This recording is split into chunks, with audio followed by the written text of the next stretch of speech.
बोलो जयकारा बोल मेरे श्री गुरु महाराज की जय। सौभाग्यशाली गुरुमुखों, सद्गुरु आदिकाल से ही जीवों की भलाई चाहते आए हैं। प्रारंभ से ही उनकी मौज यही रही है कि जीव काल वह माया के चक्कर में न पड़कर भक्ति व परमार्थ के शुभ कार्यों में लगकर अपने मनुष्य जन्म के उद्देश्य को प्राप्त कर सके।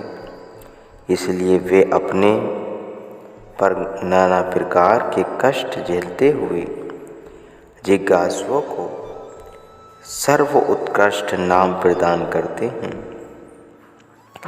वे जीव की आत्मा एवं शरीर दोनों के हित चिंतक होते हैं, जैसे कि इसे निम्नलिखित दृष्टांत से चरितार्थ होता है। प्राचीन समय में एक महात्मा जी जंगल में अपने शिष्य मंडली के साथ एक आश्रम में निवास करते थे। आश्रम में जिस प्रकार की सेवा होती, श्रद्धालु सेवक उसे पूर्ण श्रद्धा एवं परिश्रम से करते थे। सेवा से अवकाश पाकर सत्संग का लाभ उठाते। इस प्रकार प्रभु चरणों में उनकी दिन दोगुनी व रात चौगुनी आस्था बढ़ती गई। उनके सब शिष्यों में से एक शिष्य अत्यधिक श्रद्धालु व सदैव आज्ञा पालन में तत्पर रहने वाला था। एक बार का वृतांत है कि महात्मा जी का तीर्थ यात्रा पर जाने का विचार हुआ। उन दिनों वर्तमान युग के न्याय यातायात के साधन उपलब्ध न थे। प्राय पद यात्रा ही करनी पड़ती थी। महात्मा जी ने चलते समय उस श्रद्धालु शिष्य को साथ लिया। यात्रा में काम आने वाले आवश्यक सामग्री को लेकर दोनों ने वहाँ से प्रस्थान किया। दिन भर पर्यटन करने के उपरांत रात्रि का जब आगमन हुआ, तब उन्होंने जंगल में ही विश्राम करना चाहा। रात्रि के समय क्योंकि वन्य पशुओं के आक्रमण करने की संभावना थी, अतः इस विचार से महात्मा जी ने शिष्य से कहा कि निरंतर यात्रा करने के कारण हम भी श्रांत हो चुके हैं और तुम भी थके हुए प्रतीत होते हो। इसलिए उचित यही रहेगा कि पहले हम अर्ध रात्रि तक विश्राम करते हैं और तुम जागते रहो तथा आधी रात के बाद हमें जगा देना। पश्चात तुम सो लेना, क्योंकि जंगल का स्थान है, इसलिए सावधान रहना ही उचित है। तब सेवक ने करबद्ध विनय में प्रार्थना की, प्रभु आप विश्राम करें, मैं सारी रात्रि जागरण कर पहरा दूंगा। इस पर महात्मा जी ने कहा, अब तो नित्य प्रति ही यात्रा करनी है, तुम कब तक ऐसे जागते रहोगे? इस शरीर से काम लेने के लिए निद्रा की परम आवश्यकता है। सेवक ने पुनः विनय की, भगवान जैसे आपकी मौज तदुपरांत महात्मा जी विश्राम में हो गए और सेवक चरणों की सेवा करता रहा। महात्मा जी ने सोते समय पुनः उससे कहा था कि प्रेमी, आधी रात बीतने पर हमें अवश्य जगा देना। लेकिन शिष्य ने महात्मा जी को विश्राम से उठाना उचित न समझा और दिल में कहने लगा, हाय, क्या मैं अपने इस नाश्वर शरीर के आराम के लिए अपने इष्ट देव को जगाकर कष्ट दूं? नहीं नहीं, यह तो मुझसे न होगा। अतएव उसने उन्हें न जगाया। आधी रात बीतने पर महात्मा जी स्वयं ही जागे और उस प्रेमी से कहने लगे कि तुमने हमें जगाया क्यों नहीं?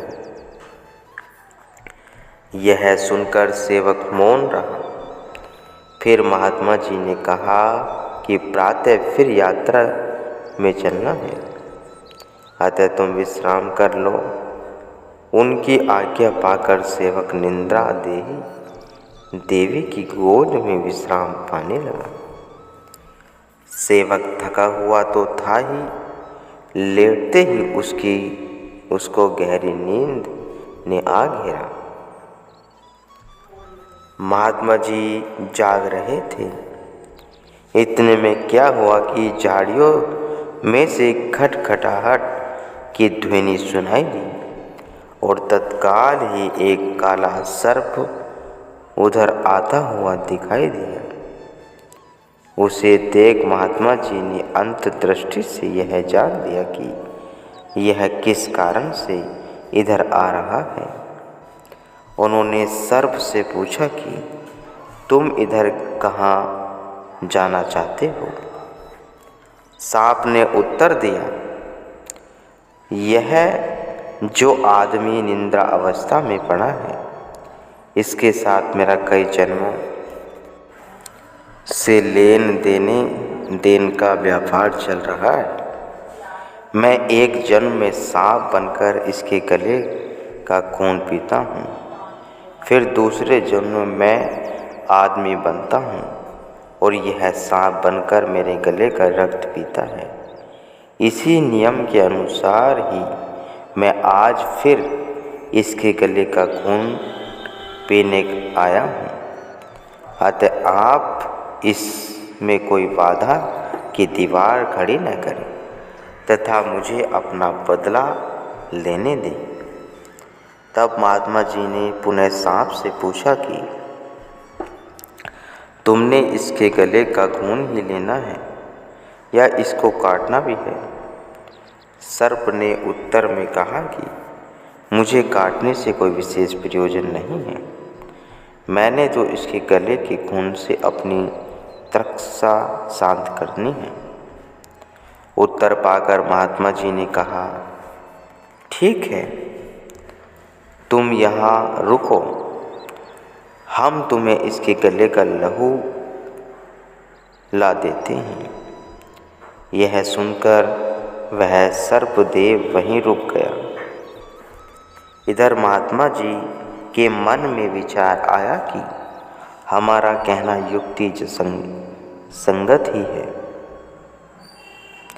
यदि सांप इसको काटता है तो इस जंगल में सर्पदंश के लिए उपचार का कोई साधन उपलब्ध न होने के कारण विष के प्रभाव से यह मृत्यु का ग्रास बन जाएगा। दूसरा, इन दोनों के कर्मों का सिलसिला कई जन्मों तक चलता रहेगा। भविष्य के परिणाम को सोचकर महात्मा जी ने अपने सामान में से चाकू निकाला और सेवक की छाती पर बैठकर उसके गले से खून निकालने लगे। श्रद्धालु सेवक ने, जो कि नींद में अचेत पड़ा था, एकाएक छाती पर बोझ वह गले पर चाकू चलता देख चौंक कर देखा कि मेरे वक्ष स्थल पर मेरे सद्गुरु ही विराजमान होकर यह कार्य कर रहे हैं। उसने तदुपरांत ही अपनी आंखों मूंद ली। वह दिल में सोचने लगा कि यदि अन्य कोई होता तो मैं उससे अवश्य पूछता, परंतु यह तो मेरे अपने ही परम हितैषी गुरुदेव विराजमान हैं। इन्होंने इस कार्य में मेरी भलाई ही सोची होगी। महात्मा जी ने चाकू से उसके गले से खून की बूंद निकाली और बर्तन में डालकर सांप के आगे बर्तन रख दिया। खून पीकर सांप चलता बना।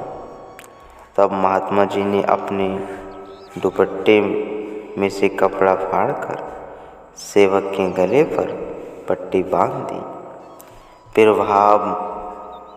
हाथ धोने पर महात्मा जी ने सेवक को जगाया और दोनों सामान उठाकर यात्रा पर चल दिए। अब सद्गुरु द्वारा किए गए घाव की पीड़ा अनुभव होने पर भी सेवक ने किसी प्रकार की बात अपने गुरु से पूछनी उचित न समझी। यद्यपि सेवक के गले पर पट्टी बंधी हुई थी, 2-3 घंटे व्यतीत हो जाने पर भी जब सेवक ने कोई बात न पूछी, तब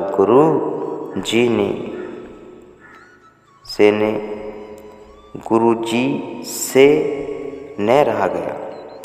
कहने लगे कि रात को जब हम तेरी छाती पर बैठकर गले पर चाकू चला रहे थे, उस समय आंखें खोलने पर भी तुमने हमसे कुछ न कहकर पुनः नेत्र मूंद लिए और अब तक भी उसी दशा में मौन धारण किए चल रहे हो, क्यों? तब सेवक ने विनती की, भगवान, मैं यदि किसी अपरिचित पुरुष को अपने वक्त स्थल में बैठा देखता तब तो मैं पूछता।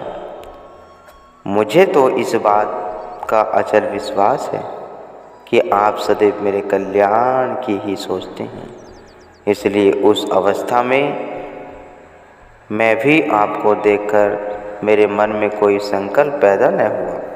सेवक के विश्वास एवं प्रेम सने शब्द सुनकर गुरुजी ने रात्रि वाली सब घटना कह सुनाई। यह सब सुनकर सेवक उनके चरणों में गिर पड़ा तथा प्रार्थना करने लगा कि हे प्रभु, मुझे तो पूर्ण विश्वास था कि आप हर प्रकार से मेरा हित ही कार्य करते आ रहे हैं, और इस बात का प्रत्यक्ष प्रमाण यह रात्रि वाली घटना है। अगर सांप मुझे रात को काट जाता तो उससे मेरी मृत्यु हो जाती, जिससे मैं आवागमन के चक्कर में न मालूम कब तक भटकता रहता।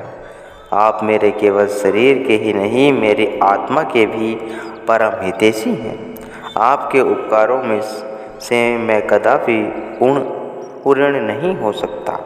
यह तो मेरा परम सौभाग्य है कि मुझे सुखों की खानी वह परम कल्याण में आपकी शरण प्राप्त हुई है, जिससे मेरा यह लोक भी सुखप्रद व परलोक भी आनंद होगा।